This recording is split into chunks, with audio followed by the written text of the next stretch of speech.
Okay, let's go.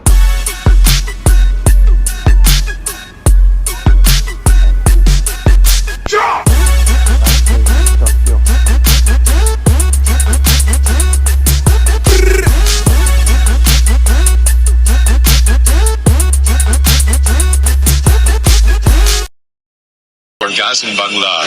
Dalam video tu, Bangla ni mula-mula tanya khabar. Didoakan akan tu sihat, baik-baik selalu. Nampak sopan, tapi lepas tu di luar pula yang dia tak ada kerja. Siap minta akak ini tolong doakan dia dapat kerja. Sekilas nampak macam biasa je, tapi bila fikir balik, benda ini ada isu besar sebenarnya.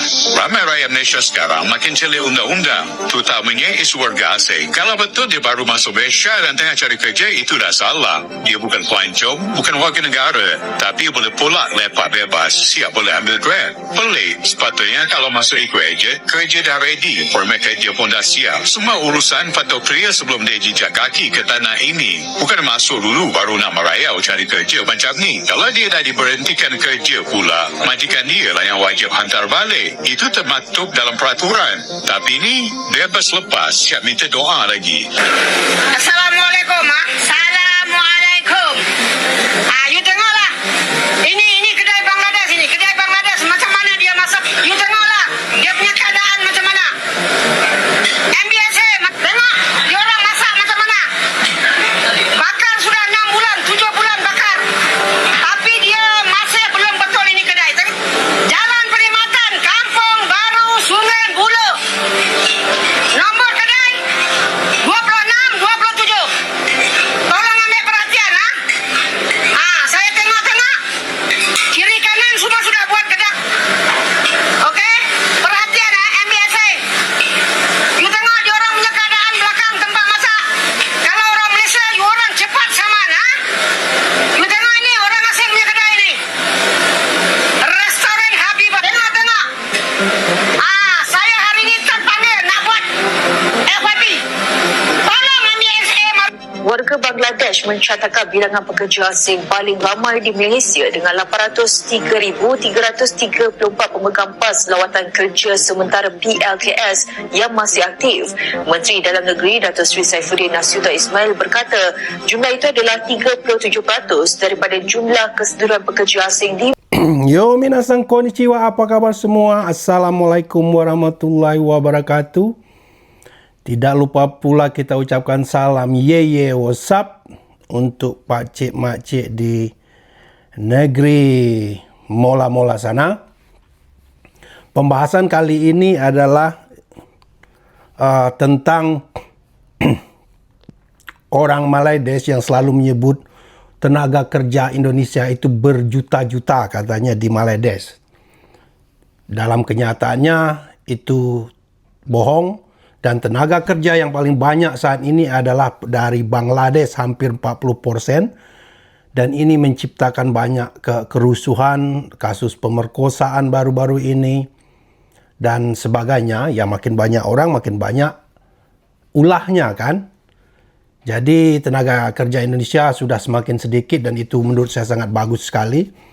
Anak muda Indonesia lebih banyak pergi ke Jepang, ke mana aja ya, ke Korea, ke Australia. Itu lebih bagus kalau Anda ingin bekerja di luar negeri. Saya sebenarnya setuju anak-anak muda itu lebih cobalah merantau kalau memang tidak ada yang bisa diolah di kampung masing-masing, silakan aja. Banyak juga manfaatnya, tapi janganlah ke Bangladesh ya. Ini akibatnya. Nah, sebelum tadi sudah dilihat cuplikan sedikit, sekarang ini cuplikan panjangnya. Jadi kasus dari Abang Bangla ini nggak bodoh ya.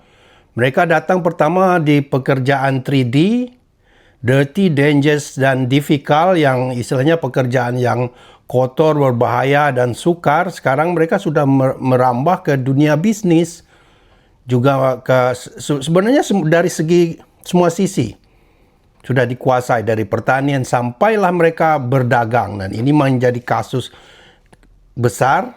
Sebelum saya reaction videonya, coba lihat ini video panjangnya dulu. check this out and then kemudian saya akan reaction lagi ya. Menempatkan pemerintah pada posisi sulit antara kebutuhan tenaga kerja asing dan tekanan publik yang menuntut penegakan hukum yang adil serta perlindungan bagi warga lokal. Lelaki warga Bangladesh yang disyaki merogok seorang remaja perempuan berusia 16 tahun di sebuah kedai runcit sehingga hamil pada Mei lepas direman 7 hari untuk siasatan lanjut. Ketua Polis Daerah Nilai Superintendent Johari Yahya berkata, perintah reman terhadap suspek berusia 31 tahun itu dikeluarkan Magistret Farha Sulaiman di Mahkamah Magistret Seremban pada Selasa. Reman terhadap suspek warga Bangladesh ini bermula 9 hingga 15 Disember dan siasatan akan dilakukan mengikut Seksyen 376 Kanun Keseksaan kerana merogok. Media sebelum ini melaporkan seorang lelaki warga Bangladesh bertindak melarikan diri dengan pulang ke negara asal selepas disyaki merogok remaja perempuan yang berusia 16 tahun. Suspek ditahan di Balai Ketibaan Lapangan Terbang Terbangsa Kuala Lumpur KLIA pada jam 11.44 pagi semalam ketika kembali ke negara ini. Akak ini memang rajin share video dashcam masa dia bawa Grab. Kali ini dia rakam detik masa ambil penumpang lelaki warga asing Bangla. Dalam video tu, Bangla ni mula-mula tanya khabar. Dia doakan akak tu sihat, baik-baik selalu. Nampak sopan, tapi lepas tu di luar pula yang dia tak ada kerja. Siap minta akak ini tolong doakan dia dapat kerja. Sekilas nampak macam biasa je, tapi bila fikir balik, benda ini ada isu besar sebenarnya.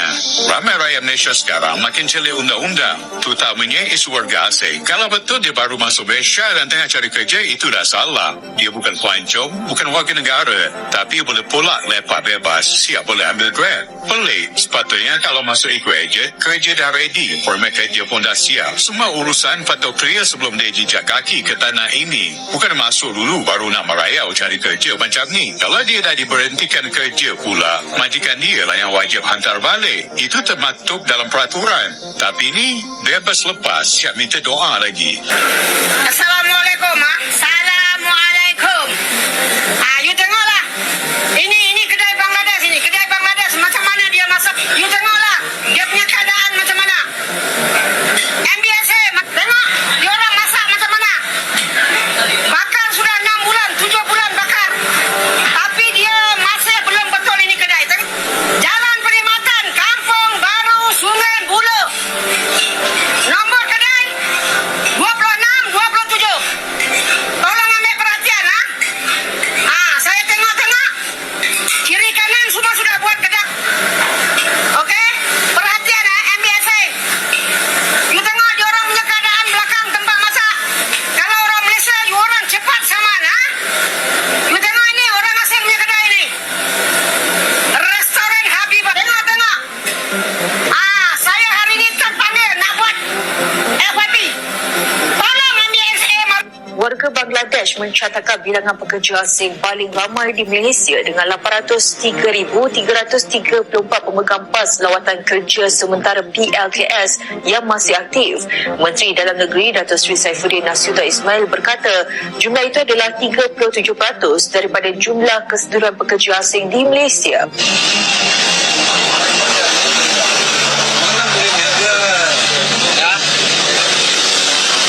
Tengok ni. Kalau Melayu kena tindas, kan? Kena sita.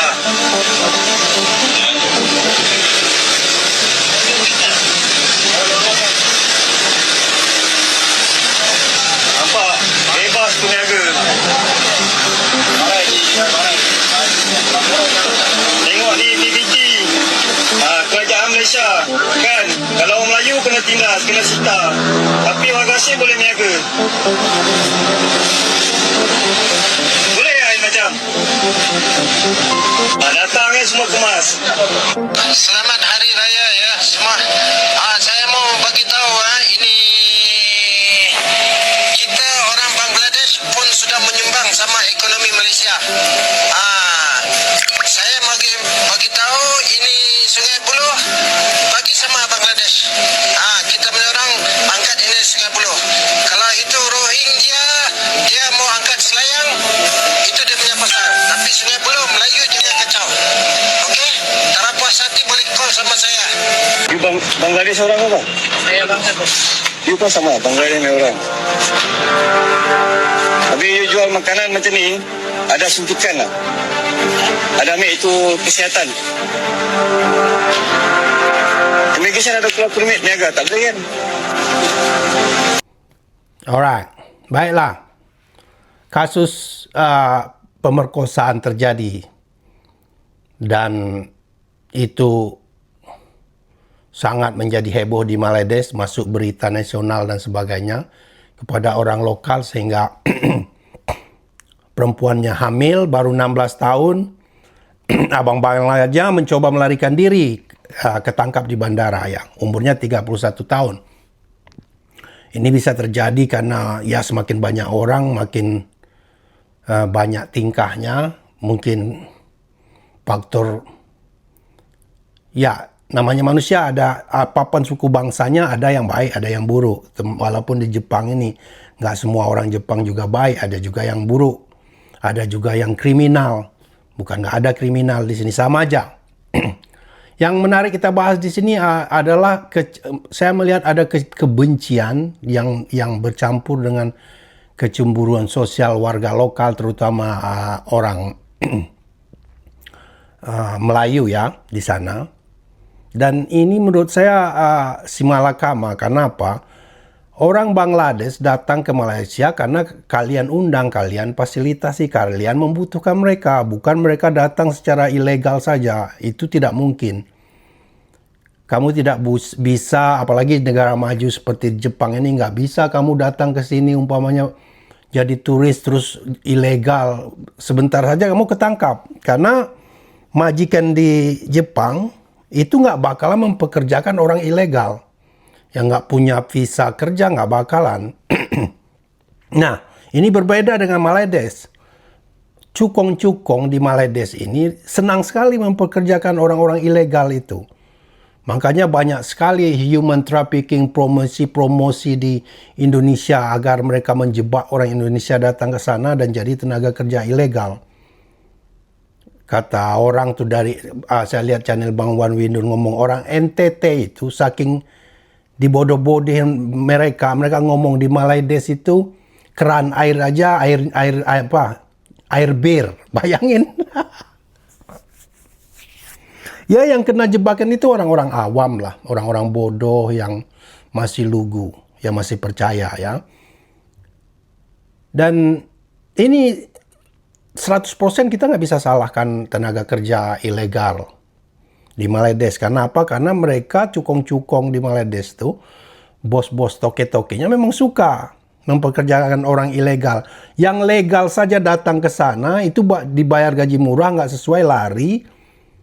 Walaupun pasportnya udah ditahan oleh majikan sah mereka, mereka dipekerjakan secara ilegal. Dan bos cukong-cukong ini bekerja sama dengan polisi-polisi sana. Polisi sana koruptor juga. Itu bukan saya dengar dari orang lain, saya dengar sendiri. Bekas-bekas mantan waktu saya di Bali, saya banyak ketemu bekas-bekas mantan TKI gitu ya. Orang NTT lah. Mereka cerita itu. Bekerja dengan toke-toke di sana, itu toke-toke di sana bayar pajak ke polisi-polisi di sana juga. Dan toke-toke sana senang, karena apa? Karena mereka bisa memperlakukan tenaga kerja ilegal ini sesuka hati mereka, seperti budak. Diperas kerjanya, diperlakukan seperti budak, dipaksa kerja lembur, gak dibayar. Ya, kalau perlu disiksa, dibunuh, kita udah melihat sekali. Ini bukan cerita bohong, kita udah melihat banyak sekali cerita orang Indonesia sendiri itu terjadi dengan tenaga kerja Indonesia sendiri. Ya, senang. Kalaupun mereka nanti punya gaji, pas pulang tinggal polisi ini kongkolingkong, tinggal rampok lagi ini tenaga kerja ini. Di bandara, di mana mereka rampok lagi, mereka ambil uang hasil kerjanya. Memang kurang ajar sistemnya. Kasihan sekali. Ini saya sangat berharap KBRI ini lebih proaktif lah nangani kasus tenaga kerja. Ini belum jelas. Kasus penembakan yang Januari kemarin itu, TKI mau keluar aja, itu mereka saking ngototnya, mereka pengen nangkap, mereka tembak, mereka bunuh loh. Karena ada motivasi mau nangkap itu ya bisa aja mungkin ngambil uang mereka, jelas harta mereka itu bisa dirampok karena mereka ilegal kan, bisa dipegang, diambil paksa. Itu tindakan KBRI saya nggak jelas sampai sekarang. Ini yang baru-baru kemarin tuh orang Aceh cewek masih muda yang mati di Johor Bahru. Mulangin jasad jenazahnya aja anggota dewannya, inisiatif anggota dewannya Aceh yang mulangin. Nggak tahu saya KBRI itu apa tindakannya. Saya nggak jelas ini KBRI ini. Nggak jelas tindakan proaktifnya ngapain aja. Ini kayaknya orang KBRI ini, orang Maledes ini pintar, dikasih gelar datuk udah senyap. Bangga dah itu. Apa itu? Ya. Dan mereka kita bahas tenaga kerja Bangladesh ini. Tenaga kerja Bangladesh rata-rata pintar. Mereka menguasai dari pertanian, mereka kuasai ya jalur distribusi pertanian itu pangan mereka kuasai. Sehingga Ahmad Sabu kemarin pernah lihat videonya ngomong menyarankan wanita-wanita Maledes ini biar aman kawin aja dengan abang Bangla. Dia sendiri itu ada videonya loh. Ya, ini channel kontra narasi, tapi kita selalu berdasarkan fakta, kita nggak bikin hoak. Nah, kenapa abang Bangla ini bisa bikin warung kiri kanan sana sini sehingga orang sedikit ada kecemburuan. Saya lihat orang tempatannya, orang-orang Melayu di sana, karena mereka ngomong kalau kami orang Melayu bikin kedai begini pasti cepat dicek ya, diberangus. Aliannya digusur. Kenapa orang Bangla ini nggak begitu? Itu banyak sekali kemungkinan bisa terjadi. Bisa saja Bangla udah kong-kalingkong dengan pemerintah setempatnya. Ya 11-12 lah kalau masalah korupsi dan kita Maledes ini. Sogok menyogok nepotismenya 11-12 saja. Ya, itu makanya bisa. Orang Melayu tempatan mungkin bikin warung nggak mau ngasih-ngasih pejabat atau polisinya ya. Cepat diperiksa dan digusur. Bangla ini pandai dia. Nah, ini menimbulkan rasa cemburu warga tempatan. Ini beda dengan tenaga kerja Indonesia. Tenaga kerja Indonesia itu jarang sekali. Kalau di sini pun saya lihat kalau mereka, maaf ya saya bukan TKI di sini, bukan PMI, saya spouse visa namanya. Saya bebas cari kerja sini karena istri saya, keluarga saya orang sini. Tenaga kerja di sini ya orang Indonesia jarang sekali mereka berpikir mau bikin warung, mau bikin restoran, kecuali mereka udah menetap di sini seperti saya ya. Rata-rata mereka PMI Indonesia ya bekerja dengan perusahaan pertama yang mengkontrak mereka. Nah, beda dengan Bank Bangladesh, mungkin karena udah banyak. Ternyata tenaga kerja dari Bangla ini udah hampir 40% di sana, jadi paling banyak.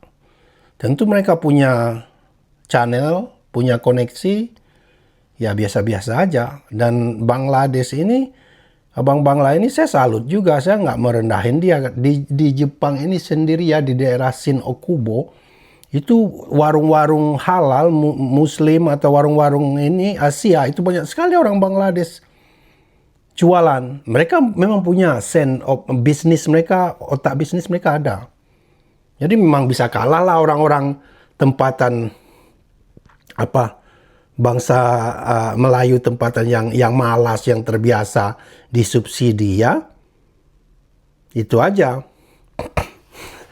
Dan itu pembahasan saya, menurut saya terakhir ini masalahnya di sana ada kecemburuan sosial. Itu juga abang Bangla menurut saya nggak bisa disalahkan. Mereka datang ke sana karena mereka difasilitasi, dibutuhkan. Mereka bisa berbisnis, kenapa tidak? Kalau memang ada kemungkinan, why not? Ya. Itu saja pembahasan hari ini. Sampai jumpa di next video.